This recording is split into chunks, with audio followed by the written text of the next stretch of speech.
When I think about the past 4 years, a lot of pictures stand out in my mind. But my strongest impression is of how hard I worked. It was a tough job to bring you all of those incredibly meaningful stories. Here, fella, have a banana. I had to brave inclement weather, risk life and limb performing death-defying stunts, endure cruel and unusual punishment as a matter of course, and ingest all manner of indigestible substances without regard to the consequences. But there were moments which I thoroughly enjoyed, like the time I conducted a probing, exhaustive, mind-boggling, in-depth investigation of Fred the Wonder Cat's involvement with a local columnist. Then he was discovered by the National Meow-Off and Lawrence Madry, a columnist for the Virginian Pilot. He believed the newspaper should cover the local cat's appearance at the Meow-Off. Getting little support for the idea from his editor, Madry went to the public. It didn't work. His editor still wouldn't listen, but an anonymous local newspaperman argues the case for Meow-Off coverage. A cat contest is an important thing. We hear every day about NATO in the paper, right? Well, what's being done for MEOW? I ask you that, huh? Nothing. Fred lost the Meow-Off, and Madry hung up his cat costume. I moved on to discover the wonders of a Chesapeake pig farm.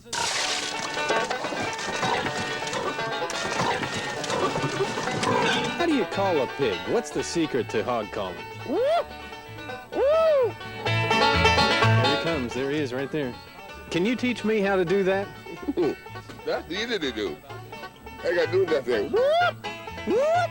Yeah, you got it. You got it. Whoop! Whoop! Yeah. That was truly a down-to-earth experience. But the job did have its advantages. Last summer, I had the privilege of playing tourist for a day in Virginia Beach.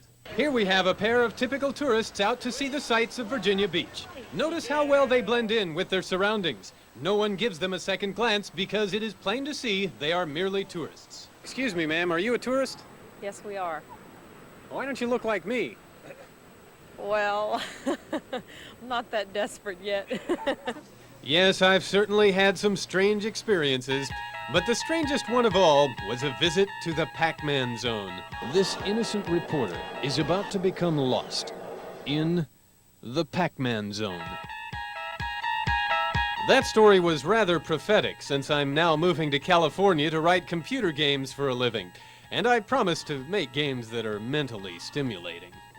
That brings me to my favorite story, the tongue-in-cheek campaign for mayor of Souvenir City, that mythical resort community on the ocean front about 15 miles east of Norfolk. For 8 weeks, I subjected the viewers of this program to a torrent of silly stunts, bad puns, and ridiculous hijinks. I would apologize, but I'm afraid I enjoyed every minute.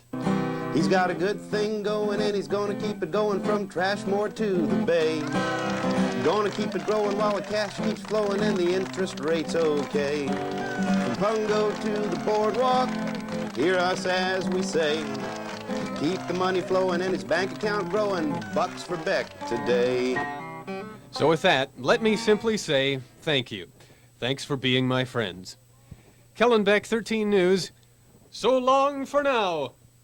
I always wanted to do that.